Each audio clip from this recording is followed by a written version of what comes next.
तेल अवीव में बम धमाके की जिम्मेदारी हमास ने ली है और अब खौफ का हाल ये है कि इजरायल की सड़कों को छावनी में तब्दील कर दिया गया है। पूरे इजरायल में इस वक्त टेरर अलर्ट जारी है।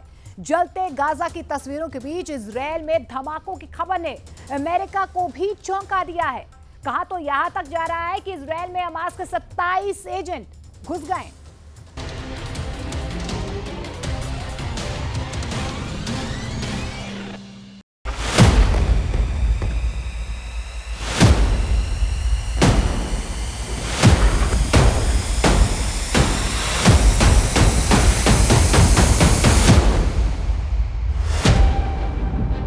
इजरायल की राजधानी तेल अवीव में फटा बम।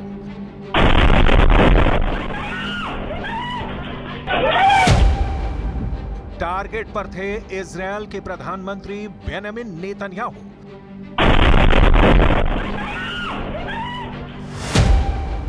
रक्षा मंत्री योव गैलेंट को उड़ाने की थी तैयारी।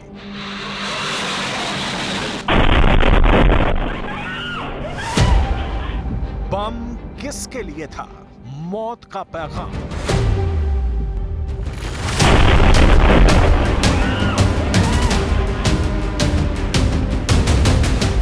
जिनके घर शीशे के बने होते हैं वो दूसरों के घर पर पत्थर नहीं मारते। इजरायल की राजधानी तेल अवीव में फटे बम की कहानी नेतन्याहू को यही लाउड एंड क्लियर मैसेज दे रही है। ועוד לא יודעים, תכף אנחנו כרגע בודקים את הדברים, ונכון לעכשיו אני יכול לומר שזה יכול להיות פח"ע וגם יכול להיות פלילי. כיוון הפח"ע מאוד רציני. तेल अवीव में बम टारगेट पर पहुंचने से पहले ही फट गया, जिसमें उसी शख्स की मौत हो गई जो बम को ले जा रहा था। सवाल यह है कि यह बम किसकी जान लेने के लिए ले जाया जा रहा था? बम का टारगेट कौन था? क्या ये बम हमास प्लांट करने की कोशिश में था या इजरायल के भीतर ही बैठा कोई दुश्मन बम प्लांट करने की फिराक में था? इसकी डिटेल अभी तक तेल अवीव की पुलिस जुटाने में जुटी है। लेकिन यह बहुत गौर करने वाली बात है कि यह पहली बार नहीं हुआ है जब तेल अवीव में इस तरह की कोई घटना हुई है। गाजा में खून खराबे के बीच ऐसा कई बार हुआ जब तेल अवीव भी दहला, कभी लेबनान के हिजबुल्लाह के रॉकेट से, कभी चाकूबाजी से, कि कभी मिसाइल अटैक के पहले के सारन से। इजरायल वॉर मोड में है, लेकिन खुद इजरायल के खिलाफ हमले नहीं रुक रहे। इस बीच इजरायल ने गाजा में ताजा हमले किए हैं। इन हमलों में 29 फिलिस्तीनियों की मौत हो गई है। गाजा पर ताजा अटैक उस वक्त हुआ है जब अमेरिका के विदेश मंत्री एंटनी ब्लिंकन इजरायल में थे। शांति प्रस्ताव पर बातचीत के लिए इजरायल बातचीत के लिए कितना तत्पर है, कितना उत्सुक है, गाजा पर हुए हमले उसकी बानगी है। गाजा के स्वास्थ्य अधिकारियों के मुताबिक सेंट्रल सिटी दीर अल बला में एक घर पर इजरायली हवाई हमले में बच्चे और उनकी मां की मौत हो गई। मरने वालों में एक ही परिवार के 8 लोग शामिल हैं। हमले में एक महिला और उसके 6 बच्चों की मौत हुई है।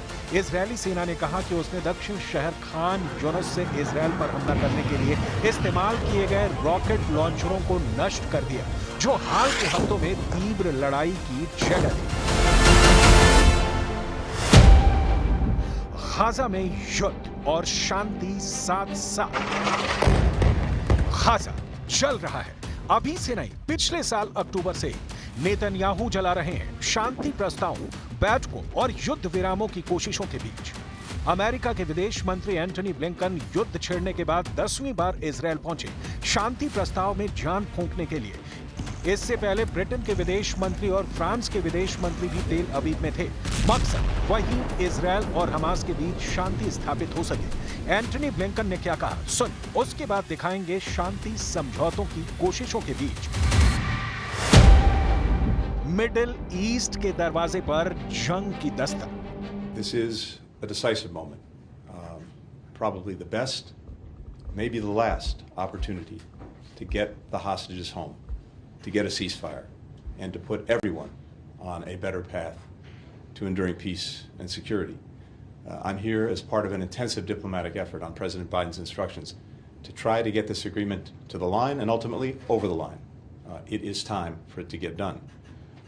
It's also time to make sure that no one takes any steps that could derail this process. And so we're working to make sure that there is no escalation, that there are no provocations.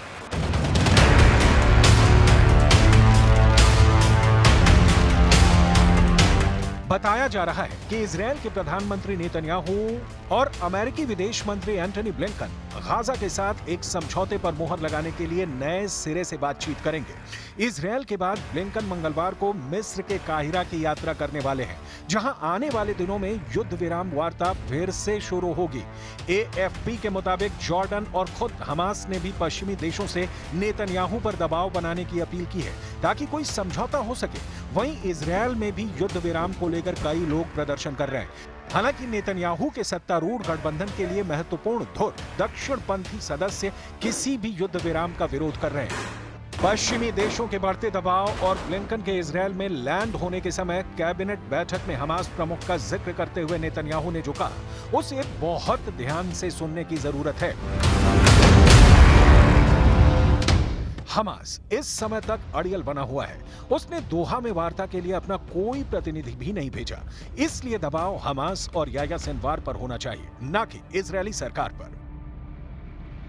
इससे पहले मई के अंत में अमेरिकी राष्ट्रपति Joe Biden ने एक framework तैयार किया था और कहा था कि यह इजरायल की ओर से आगे बढ़ाया गया है। संयुक्त राष्ट्र सुरक्षा परिषद ने बाद में इस प्रस्ताव का समर्थन किया। प्रस्ताव के तहत शुरुआती 6 हफ्तों के लिए लड़ाई रुक जाएगी। इजरायली जेलों में बंद फिलिस्तीनी कैदियों के बदले इजरायली बंधकों की लेन देन होगी और मानवीय सहायता गाजा पट्टी में पहुंचाई जाएगी।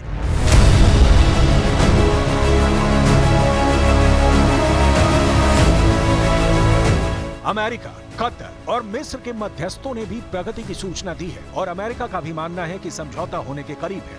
हालांकि बाइडेन के ये कहने के बाद कि हम पहले से कहीं ज्यादा समझौते के करीब हैं, हमास के राजनीतिक ब्यूरो के सदस्य सामी अबू जोहरी ने इस तरह की आशावादी बातचीत को भ्रम कहकर खारिज कर दिया है। मतलब घुमा फिराकर बात वहीं पहुंचती दिख रही है कि हमास और इजरायल के बीच युद्ध विराम की घोषणा कब होगी।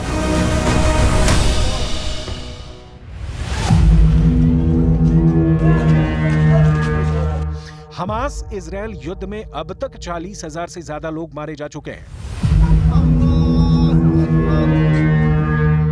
गाजा में पोलियो फैलने की आशंका गहरा गई है।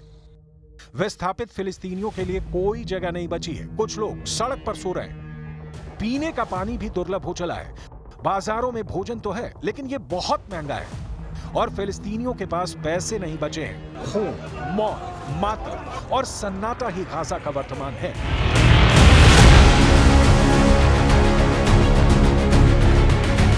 22 नवंबर 2023 को हमास और इजरायल के बीच 4 दिनों का संघर्ष विराम हुआ था। इस दौरान करीब 50 इजरायली बंधक और 150 फिलिस्तीनी कैदियों की रिहाई हुई थी। इसके बाद से सीज फायर डील पर सहमति की कोशिश की जा रही है, लेकिन अब तक कोई सकारात्मक परिणाम सामने नहीं आया है। इजरायली डिफेंस फोर्स दम भर फिलिस्तीनियों को मौत के घाट उतार रही है। तमाम इंटरनेशनल संस्थानों की मानवीय अपील नेतन्याहू ठुकराते रहे हैं।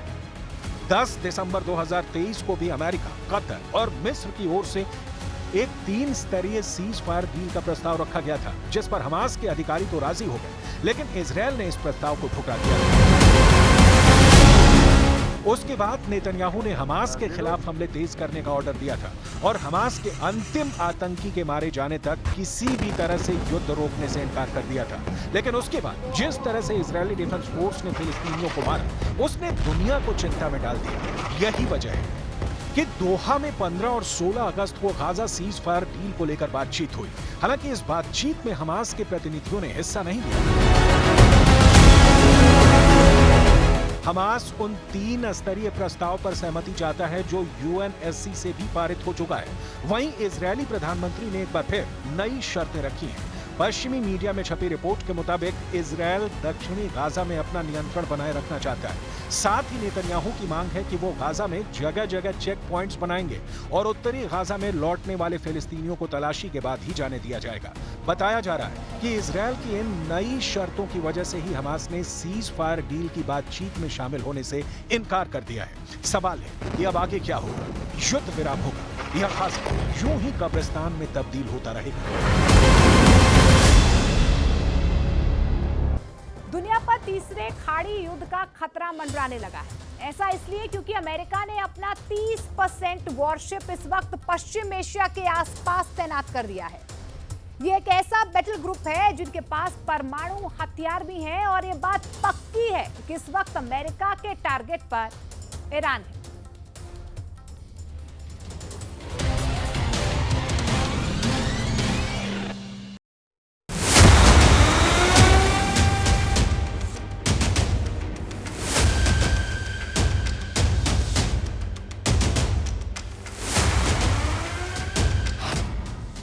क्या अमेरिका ने तीसरे खाड़ी युद्ध की तैयारी कर ली है?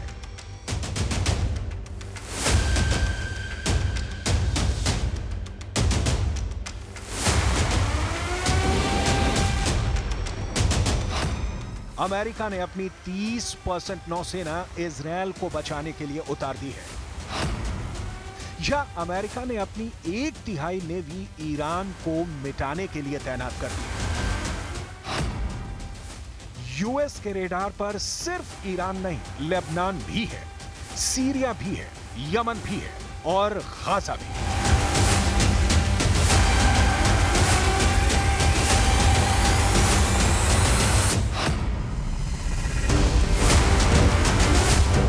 बाइडेन के विध्वंसकों ने इजरायल के दुश्मनों को घेर लिया है। ये इजरायल के दुश्मनों के लिए वाकई बहुत बुरी खबर है। 30% नौसेना तैनात करने का मतलब है कि दुनिया के 3 समंदरों पर इस वक्त बाइडेन का कब्जा हो चुका है। यूएस नेवी के इस डिप्लॉयमेंट से इजरायल के दुश्मनों के पसीने छूट गए हैं। कहां तो ईरान इजरायल पर हमले की धमकी दे रहा था और कहां अब खुद की सुरक्षा करनी तक मुश्किल हो गई है। सिर्फ ईरान ही नहीं, इस तैनाती से लेबनान भी सहमा हुआ है, यमन भी घबरा गया है और गाजा तो इजरायल की लिस्ट में सबसे ऊपर है। इसलिए एक बार फिर सवाल, क्या अमेरिका ने तीसरे खाड़ी युद्ध की तैयारी कर ली है? अमेरिका ने पहला खाड़ी युद्ध 1990 में लड़ा। तब अमेरिका के राष्ट्रपति थे जॉर्ज डब्ल्यू बुश सीनियर और निशाने पर थे इराक के राष्ट्रपति सद्दाम हुसैन। दूसरा खाड़ी युद्ध 2003 में हुआ। तब अमेरिका के राष्ट्रपति थे जॉर्ज डब्ल्यू बुश जूनियर और इस बार भी अमेरिका के दुश्मन थे इराक के राष्ट्रपति सद्दाम हुसैन। 2024 में तीसरे खाड़ी युद्ध की घंटी बज रही है। इस बार राष्ट्रपति जो बाइडेन क्या ईरान को मिटाने की तरफ बढ़ चुके हैं? अमेरिका ने अपने पूरे जंगी बेड़े का 1/3 हिस्सा इजरायल की सुरक्षा के लिए तैनात कर दिया है। इसमें ऐसे जहाज हैं जो परमाणु हथियारों से लैस हैं, इसमें कैरियर भी हैं, इसमें परमाणु पनडुब्बियां भी हैं।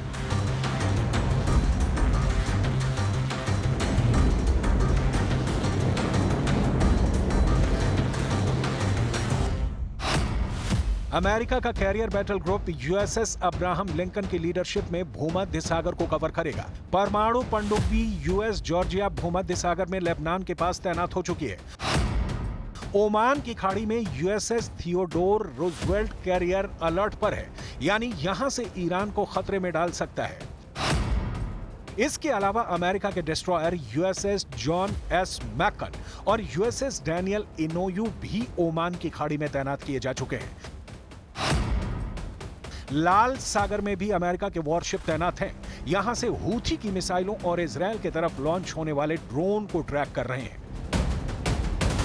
अमेरिका की इसी तैनाती ने इजरायल के सभी दुश्मनों की नींद उड़ाकर रख दी है। अब तक ईरान इजरायल को धमकी पर धमकी दिया जा रहा था, लेकिन अब वो बैकफुट पर आ चुका है। अमेरिका ने दोस्त की सुरक्षा सुनिश्चित करने के लिए दुश्मनों को हर तरफ से घेर लिया है। तमाम अटकलों के बीच दोस्त की मदद को दोस्त सीना तान के खड़ा हो चुका है और दुश्मनों को साफ लहजे में कहा है कि दम है तो आगे बढ़ो। हमास चीफ इस्माइल हानिया की हत्या के बाद इजरायल पर हमला करने को ईरान बेताब है। इजरायल पर चौतरफा हमले का खतरा मंडरा रहा है। एक ओर ईरान तो दूसरी ओर हिजबुल्लाह। खतरा दोनों ओर से है, लेकिन काउंटर स्ट्राइक के लिए अमेरिका अब यहां मौजूद है। हिजबुल्लाह के करीब पहुंची अमेरिका की परमाणु पनडुब्बी 154 क्रूज मिसाइलों के साथ नसरल्ला पर हमले की पूरी है तैयारी। सवाल है, क्या नेतन्याहू को बचाएगा बाइडेन का ऑपरेशन टॉमाहॉक? इजरायल पर ईरान और हिजबुल्लाह की तरफ से मंडरा रहे खतरों को देखते हुए अमेरिका ने अपनी फोर्स इस इलाके में बढ़ा दी है। खाड़ी में उसके एयरबेस भी एक्टिव हैं और उसकी नौसेना के पास हथियार, किसी भी वक्त मिसाइलों की बारिश कर सकते हैं। लेबनान के पास तैनात अमेरिका की ओहायो क्लास पनडुब्बी यूएसएस जॉर्जिया पर 154 टोमाहाक मिसाइलें तैनात हैं, जो 2500 किलोमीटर दूरी तक अटैक कर सकती हैं। इसमें 21 इंच के 4 टॉर्पीडो ट्यूब्स लगे हैं। एक न्यूक्लियर रिएक्टर इंजन वाली इस हाई क्लास पनडुब्बी में 15 अधिकारी और 140 नौसैनिक तैनात रहते हैं। इसका डिस्प्लेसमेंट 19,050 टन है। ये सबमरीन 46 किलोमीटर प्रति घंटे की रफ्तार से चल सकती है और 800 फीट की गहराई तक जा सकती है। अब अमेरिका का एयरक्राफ्ट कैरियर देखिए। दुनिया में इसे समंदर का सिकंदर कहा जाता है। इसकी एक मूवमेंट से दुश्मन थर थर कांपने लग जाता है। नाम है यूएसएस अब्राहम लिंकन। इजरायल की सुरक्षा के लिए अमेरिका ने अपने तीसरे कैरियर स्ट्राइक ग्रुप को तैयार कर दिया है। इस जहाज में 2 परमाणु रिएक्टर हैं, 4 स्टीम इंजन भी हैं। इसकी अधिकतम रफ्तार 56 किलोमीटर प्रति घंटा है। परमाणु ताकत से चलने की वजह से इसकी रेंज असीमित है। इस जहाज पर 5000 से ज्यादा सैनिक तैनात रहते हैं। इस